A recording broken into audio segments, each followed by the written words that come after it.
I wanted to start off by talking a little bit about some characteristics of champions and what makes them so special and what makes them so inspiring. Champions have physical attributes at the top level of sports, okay? But let me promise you that the wingspan or the big hands and feet or the vertical jump are not what makes champions great, because everyone at the top level has physical skill and attributes. What makes champions great is what's up here and what's in here. And those are the things I'd like to talk about today. Champions have a clear plan for success and for achieving their goals. It's not just a random occurrence where they show up at a game or a swim meet or some other event and just get in there and the talent takes over. They have a plan. Champions welcome challenges as a means to learn and grow. They welcome challenges because a lot of becoming a champion is about failure.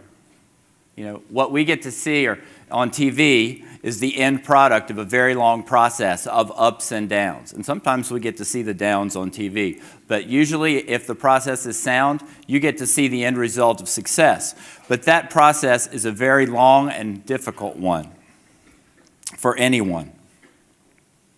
Champions produce normal and predictable performances in very abnormal and unpredictable environments. Talk about that a little bit later, particularly in terms of the Olympics, which I always tell my kids the Olympics are a series of sporting events arranged around a big media event, which is about what it is these days. Champions rehearse success on a daily basis, mentally, physically, and emotionally. They value the process of success more than any particular outcome. I think if I had to say my coaching philosophy, that's it. The process is more important than the outcome, because that's what is controllable and that's what's within our ability to deal with. The outcomes are largely dependent on what other people do. I think Nick Saban, coach at Alabama, he has a really good saying. He says, "Don't look at the scoreboard, play the next play." And that's what we try to do when we're swimming. We don't worry about what's going to happen at the end or what place we're going to get. We worry about how we're going to do the first turn. Most importantly, champions have a dream, because that's how this whole thing starts. And they have a passion for pursuing that vision of success that they have, that will overcome obstacles, get them through the tough times, and carry them to some spectacular performances throughout their career. The dream is critical, because that's where it starts. And the dream is not something incredibly specific. It's something emotional, something that gets you here. You know, nobody's going to get out of bed in the morning to finish their 200 freestyle in 52.5. It's just not exciting. But somebody might get out of bed in the morning to be the most decorated Olympian of all time. Sometimes he got out of bed for that. The dream ignites the creative process. As soon as it's in place, it's almost like a bomb goes off, and all of these things are working towards it if you have the correct mental picture. The dream establishes the forest, and then we start looking for the trees. It lets you know where we're going, what direction are we headed. That's what the dream gives you. And it does get you out of bed on those cold mornings, because nobody can be the best ever if they don't make the decisions the right way on a daily basis.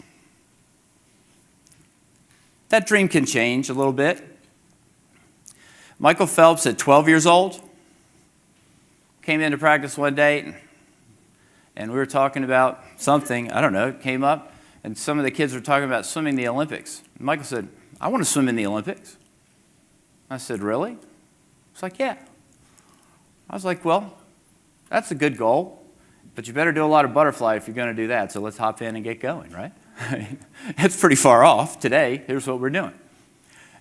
A little bit later, at 15, His goal was to change the sport of swimming. He'd already been in the Olympics. And he said, I want to see swimming on ESPN. And until him, it never was, but now it is. He's on SportsCenter. Other swimmers are on SportsCenter. The nation has really started to care more about our sport, largely because this kid, who was 12, had a dream. And finally, it changed one more time when he was 21 years old. We were sitting in my office at the University of Michigan with his mother and his agent and myself, and we were having a meeting 2 years before the Beijing Olympics. And what we were talking about was expectations and how he wanted to pursue the Olympics in terms of expectations. Because you saw in 2004 in Athens, he showed the world that he could swim a big program. And he might be able to do something that no one had done before. But also, we knew what came with that would be a lot of expectations, a lot of pressure, a lot of responsibility on his part to live up to those expectations. So we were sitting in this meeting, and we talked about, well, what do you really want to do? Because we can really lay it out there if you want. If you really want to go for something no one's done before, you'll get the media deals, the sponsors, you'll have the media, you'll be out there. We can put you out there. But if we put you out there and you don't come through, it's not that much fun. Or we could walk it back and say, Michael's just happy to go to Beijing and hopes he wins some medals and won't have as many deals, he won't have the pressure either. And he looked up and looked me in the eye, and I've never believed anything more in my whole life than when he said, I want to be the best ever. I can feel it right now. And when he said those words, it was like a bomb went off in my head about what I needed to do. Because as soon as he said that, and he said, are you in? I said, I'm already there. I knew exactly where we were headed. I knew what we were going to do. And I knew what kind of big mountain we were going to climb. And I was going to do everything in my power to have him prepared to do something that no one else had ever done. Well, the dream is all well and good, but you got to have a plan. And that's where I come in. We teach our swimmers that the way to get anywhere is through goals, goal setting. Pretty basic. I'm sure you do that in your lives. But we take it to a very, I would say, intense level, because I make the swimmers really go through a process of evaluating what is your dream goal. We know that when we start. And then we start working backwards to where we are. And once we have those goals in place, we have a plan that takes us down the road. There are a lot of different kinds of goals. There are, fairly long-term goals, which for us were about 8 to 10 years with Michael. He was that young, I could say, this kid's going to be really good. I want to see if I can look at the end of his career and get him started the right way. There were more immediate goals. Every 4 years, the Olympics provides nice little benchmarks for us. Our whole, world operates on a 4-year calendar.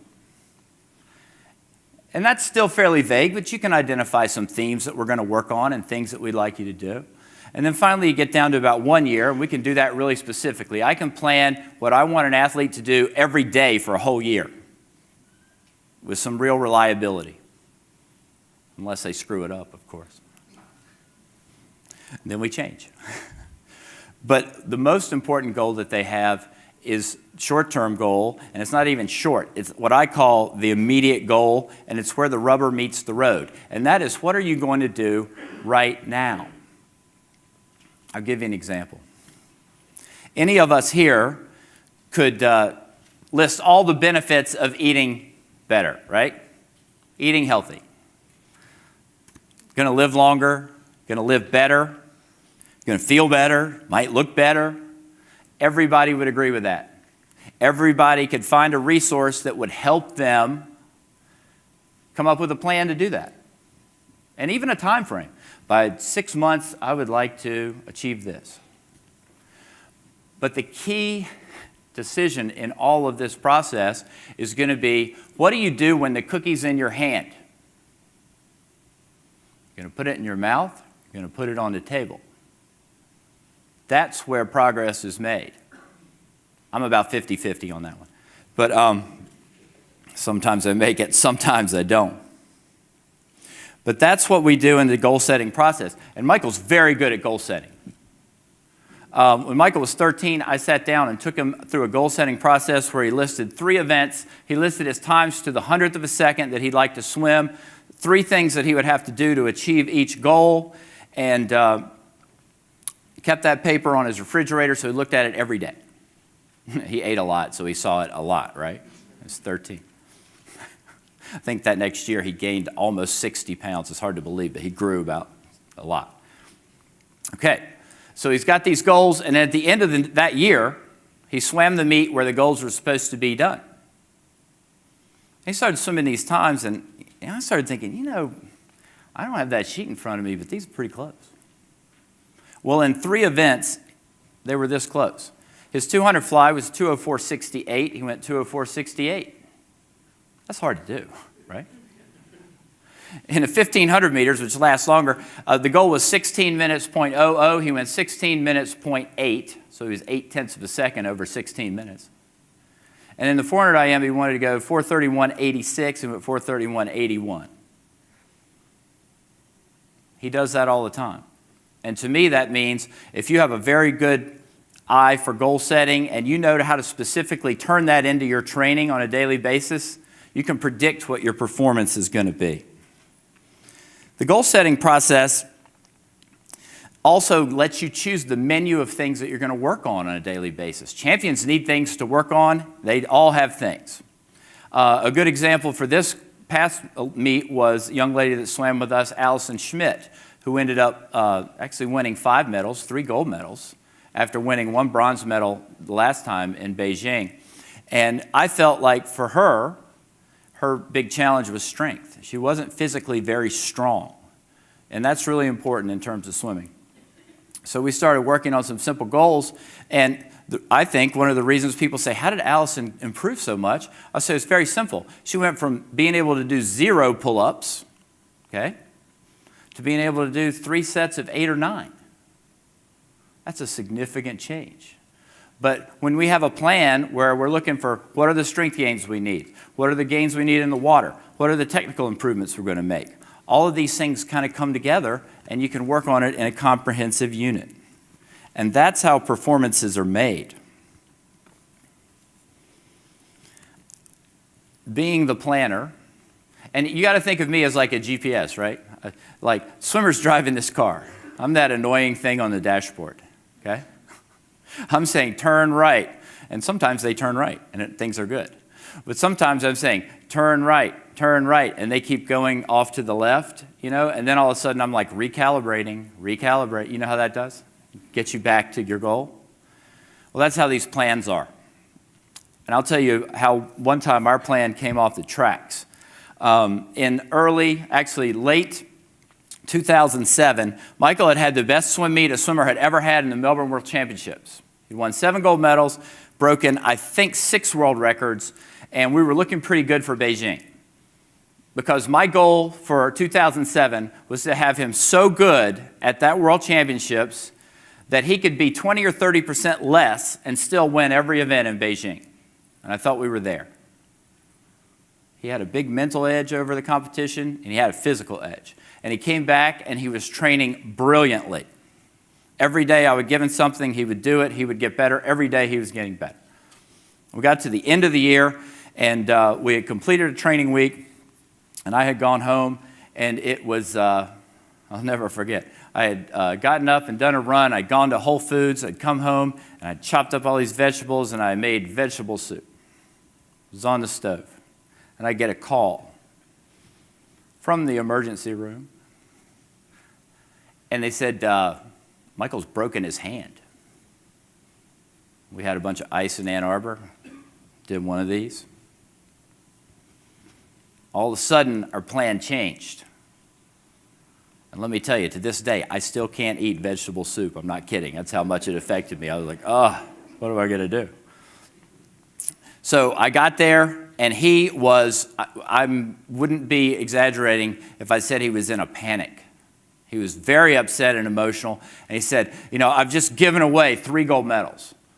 I don't know which one they were. I guess the 3 he thought were hardest to win. He wasn't going to do it now because he's going to have to deal with this. And this was about 9 months before our trials, 8 months. And I'll have to be honest, I felt the same way. I'm like, what are we going to do? And then I just started doing the only thing I could. Let's look at the facts. Let's find out what we can do. I went to the doctor and I said, tell me what we can do for this. And there was first option, okay, we're going to put him in a cast for 6 weeks. I was like, okay, what's plan B? That doesn't work for me. The University of Michigan doctors didn't really like that. I said, well, we could do surgery, and if we put a pin in it, the only thing you have to wait is for 10 days for the stitches to heal, and then he can get back to normal training. I said, we're done. Next morning, he was in surgery, right? So then he came back, and for 10 days, he grew to love, actually grew to hate, a stationary bike. I grew to love it. But he probably will never ride another bike again because I had him on that thing for 3 hours a day, right, every day for those 10 days. I will have to say I cheated a little bit. We put a plastic bag on it, put him in the water about 7 days, but don't tell the doc. It seemed to turn out okay, so he could kick. But that's an example of this perfect plan that's rolling right along to where we want to go, and it just comes off the tracks. And basically we had to say, look, how are we going to deal with this problem, and what are we going to do, and how quickly can we do it? And once everybody got on board, it really wasn't that bad. 2 weeks later, he was back training. It wasn't perfect, but he got into it pretty well and went on to do some pretty good things after. We want to teach swimmers to get the best possible performance in the worst possible conditions, because that's what these Olympics are like. You go to the Olympics, and you stay in the worst room that you've been in. You don't have a nice hotel room. You have a suite with about 8 people. You have to do a lot of different things. So I do a lot of techniques like stepping on goggles and the like to, I stepped on his goggles so he'd practice swimming with his goggles filled up with water when he was little one time. Came back in Beijing, his goggles filled up with water in the 200 fly. We were glad we did that because he just counted his strokes. I try to give them opportunities every day to build confidence and to see themselves as the person they want to be, because visualizing success for a champion is the key thing in their repertoire. I think that as we go through, and I've done this more and more times, I can't really know of anything more valuable than them being able to see the clear picture of where they want to go, set up the plan for how they want to get there, and then on a daily basis come in and rehearse that success, because that, to me, is what makes a champion. I really appreciate you sharing some time with me, and I look forward to hearing the other speakers. Thank you.